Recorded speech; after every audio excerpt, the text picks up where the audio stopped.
I don't think Greg recognizes. Okay, we're here today with Ryan Hruska, the inventor of the ZoneRX. And Ryan, you give us permission to videotape this. Yeah. And those of you in the room, you're on videotape, you're on notice, and you're giving us permission. If you don't want to give us permission, you have to leave the room. And Mitch, we'll turn up the neural care device on you until you submit and give us permission.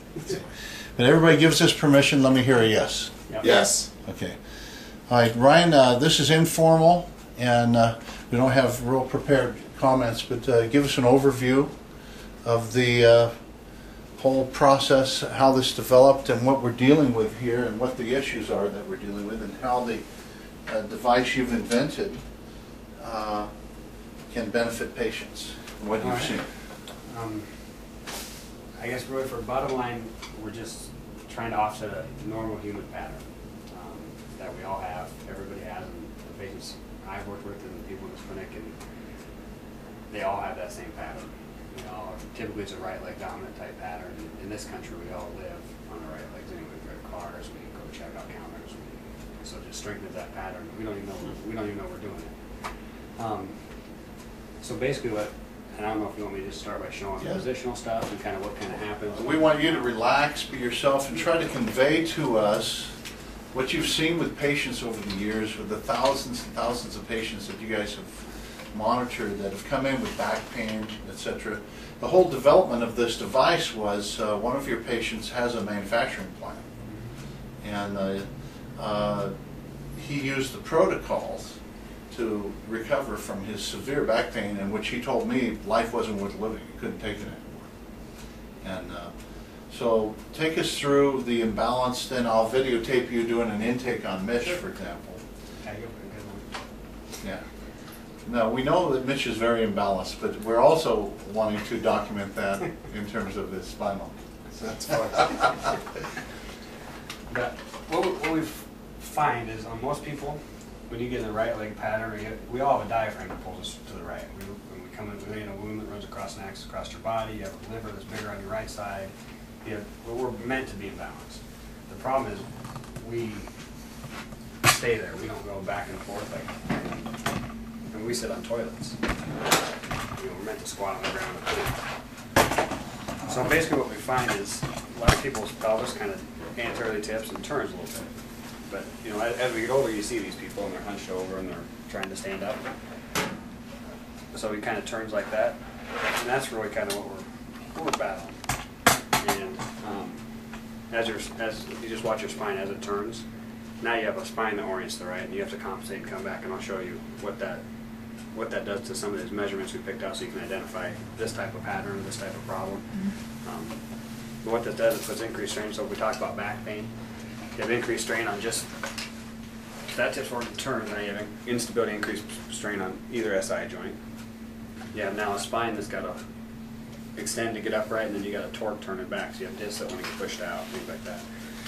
Then you have a diaphragm that sits right here that actually attached to your spine that actually help pull that forward. So if you're extending all the time and your ribs are coming up, your diaphragm's actually flattening out and actually helping to pull your spine forward. Your diaphragm is really one of the only things you have actually attached to your spine and to your discs. And we don't even, in the medical field, we don't even talk about the diaphragm. Never. Ever. I mean, that's the one thing that has to happen 24,000 times a day. And we don't even talk about it. With every breath. No, every time we breathe, it has to happen. And we're deepening patterns, neurological patterns, of imbalance, because we're not using this diaphragm with running, chasing down our food every day, running on uneven surfaces. Well, if you think about just physiologically the way we're made up, you have a big liver that sits on one side of your body that actually helps hold up your diaphragm. So that diaphragm you tend to use more because it actually has a dome, so it has link tension curve that it can actually contract a little better than your left side.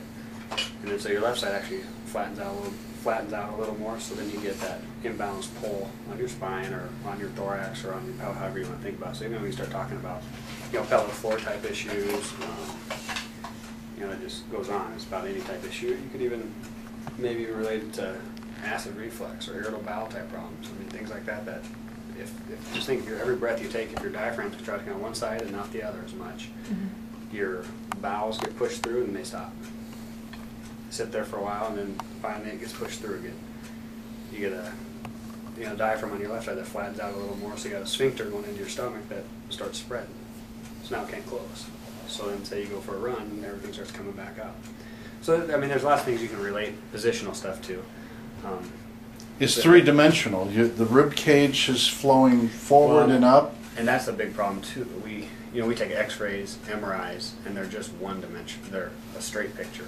Well, in life, you got 3 planes of motion. You got flexion, extension, you got lateral bending, you got rotation.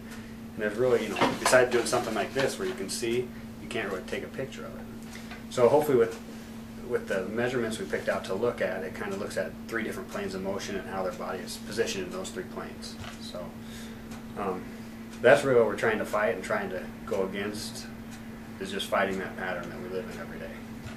So these patterns get ingrained because I guess what you're saying is that the liver is a more dense organ, and so the body, recognizing that, to compensate, has more fibers pulling from the diaphragm on the right rib cage to the left rib cage. Sure. And even if you look at the way we're designed, like I could grab an anatomy picture, if you take the guts out and you look at where the diaphragm runs down and attaches to your spine, you have more cura on your right side than you do on your left.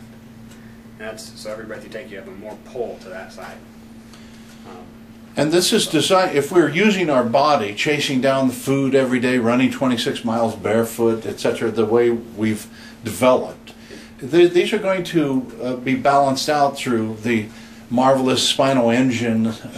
But because we don't use our body, we walk on flat floors, we don't squat down to have an evacuation. As we get older, we give toilet risers to people.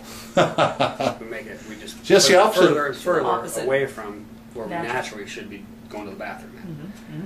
And it's because of this. They sit like this and they try to go to the bathroom. Now they can't even breathe. So as we develop these imbalances, because we're not using the body the way we're supposed to, all of these compensations inside, because the body's not as symmetrical, our internal organs are not all balanced out. So the skeletal system has this different architectural supports to try to balance this out, designed for a physical body that's being used. And as we were active, chasing down our food and using our bodies, we didn't have these kind of problems. But as we live in our sedentary lifestyle and drive our cars and sit in our chairs and sit at our desk and wear our shoes and walk on these flat surfaces, these imbalances that start in the womb as we develop around the axis of the heart and the liver, they get, you've mentioned neurologic patterns that get ingrained and grooved into the soft tissue. Well, and that's where I kind of go next is, everything we're talking about is really kind of autonomics. It's your brain only cares about 3 things. We care about jobs, family, work. Your brain really doesn't care. That's us. Your brain's going to do whatever it can to breathe. It's going to do whatever it can to eat, and it's going to do whatever it can to avoid. Because one of those 3 things stop, you die. You can lose an arm, you can get an eye poked out, you're still going to live. But one of those 3 things stop, you're going to die. So your body will do, whether it's twist, turn, whatever it's got to do, compensate any way possible. It's going to do whatever it has to do those 3 things.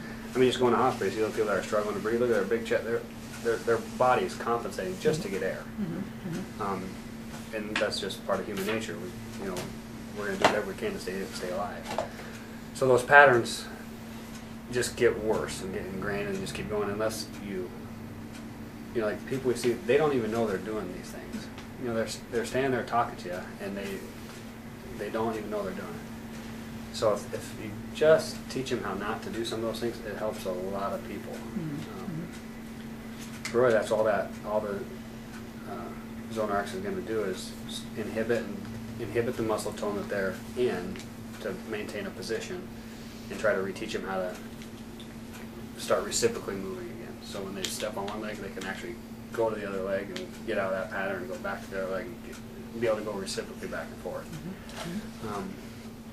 So Brian, can I ask a question here? You took the protocols developed by the Postural Restoration Institute that were one-on-one and very demanding on the clinician's time to coach the patients and guide them. And you realized clinicians' time is their money machine in a practice. So you wanted to free them, and you created a biofeed forward type of technique. It's a type of biofeedback that trains the patient how to go forward in their life with new patterns, becoming aware until they eventually become subconscious the way they hold these new patterns that enhance breathing. What happens to the breathing process when we get out of alignment and the pelvis tilts forward and the lungs tilt like they're always inhaling? You become hyperinflated. You can't ever get there all the way out, so you can't ever take a full breath in. Your breathing rate gets faster. So now your diaphragm can't do all the heavy lifting, so the neck muscles have to kick in and compensate. A lot of the neck tension assisting in opening up the lungs for breathing is now happening in people in the neck. And adding to the tightening of those muscles, the lack of oxygen to the whole system, because we're not breathing like we should. We're not as oxygenated. You just watch somebody do a sit-up, the first thing that ever turns on is their neck. Mm-hmm. It has to. Yeah. So, like, I've never had anybody ever do a sit-up, ever. Because as soon as you do a sit-up, you you trained yourself how to breathe with your neck. I mean, does that make sense? It's just some of the stuff we do, we don't think about. We just go do it because we feel our abdominal working, but really your back's still on, your hip flexors are loaded, you're still in the anterior tilt, you're doing the sit-ups. You're really pulling with your neck. Yeah. So a lot of the stuff, and there'll be pieces for abdominal integration on this chair and things like that to allow people to start with neck problems and things like that they could get into if they do have those issues, to kind of start taking the load off their necks. People that get chronic headaches, they get tension, they get that pain in the back of their head, kind of wraps around the front of their head. So the glutes, the hamstrings also have to kick in and help to compensate for this imbalance and this neurologic pattern of the pelvis tilted forward, the rib cage open. And so we end up getting all this compensation physically. So we end up with, what about the gut? It's more tilted forward. And well, everything's getting pushed forward. I mean, everything's getting thrown on the floor, so, everything drops, and just think about all the things you have in there that are supposed to work and be in like a cylinder. Now you have your cylinder that's like this. Bulging forward. And you see it in everybody. I mean, Sway back, belly out. sways back, they're standing there. It's just, welcome to America, and that's what we all tend to go to. So, Yeah. But what's neat, you see, like even the professional bodybuilders I work with, these guys are big guys, and they are way worse than somebody that doesn't do anything. Because they Because tighten they the are muscles around tightening to be like this. You see, have you worked with a lot of fighters? Because I know this is UFC probably guys. even more extreme when you look at fighters and you see the way that their body twerks. Yep, and fighters are usually what I would call more pathological because they're in a pattern, they're forcing their body to do things that really shouldn't be done, so they're loosening ligaments, forcing joints to move like they shouldn't really be moving in that position. similar to the yoga Yeah, practice. a lot of those guys do yoga and do things like that, but they're doing that on both sides of their body when their body is not symmetrical. So they're making a pathology on one side to make it act like the So other they're side. so a fighter that kicks more with his right foot is exacerbating even more. It's like a Even more, further yeah. He's signature. getting even stronger, and that's why a fighter always is stronger on one leg than the other. They can punch harder on one side than the other. It's like a pitcher in baseball. We see the same kind of imbalances. But Yeah. even my daughter holding her baby in one arm while she does her housework with the other has developed imbalances like this. It just all depends on what that person does in life and what they do. If you sit at a desk all day, or if you're a fighter, or if you're a golf, playing golf all day, they all develop patterns, and that's why a lot of your professional athletes, when they do pretty good when they're playing because they're strong in a pattern. They're strong. When they quit training, now they don't know how to hold themselves open, so now they hurt. 4 or 5 years after they get done playing, man, they're falling apart. They can't maintain that position anymore. They were so good at holding that together, and now they're weak. They can't. Yeah. They can't. They're not doing that anymore. So they don't know how to breathe, survive, walk, talk. They don't know how to do that stuff. So they have ingrained patterns of imbalance engrooved in their soft tissues, almost like mental habits. These are physical habits. They get locked in. Well, it is a mental. I mean, the only thing that controls your muscles is that thing between your ears, Yeah. and that's it. The muscle's not going to work if that thing between the ears didn't tell it to. And so those neurological patterns that keep those muscles always doing what they're doing is, in the long term, what basically pulls things apart. So you found a way to re-educate the body, to bring it back to neutral, to return people to normal breathing, so they weren't doing neck breathing, to balance out this right-leggedness that you talk about that is predominant in 97% of people end up because of the way their body's built. Like that Lady Gaga song, I was born this way. Yeah, I do like that. There was, but like, in this country, it's just bad because we promote it. I mean, our engineers are smart. You know, who's going to buy a door that opens the opposite way? Yeah. You know, unless it's in the corner of your house and it has to be, you never do it. Yeah. And you're not going to buy a car that has a gas pedal on the left leg. You know, they could build it. It's not like you can't build that, but why would you want to? So there's just lots of different things that we don't even think about. Yeah. Just happen. So what we'd like to do is walk through an intake on Mitch, and we can. I've invited someone else to come later on today. Mitch is basically our guinea pig here. He's our crash test dummy. Okay. So we put through the. Let me disconnect him here from the NeuroCare device, and so the next. Hold on to that. The next section will be in the other room. Okay.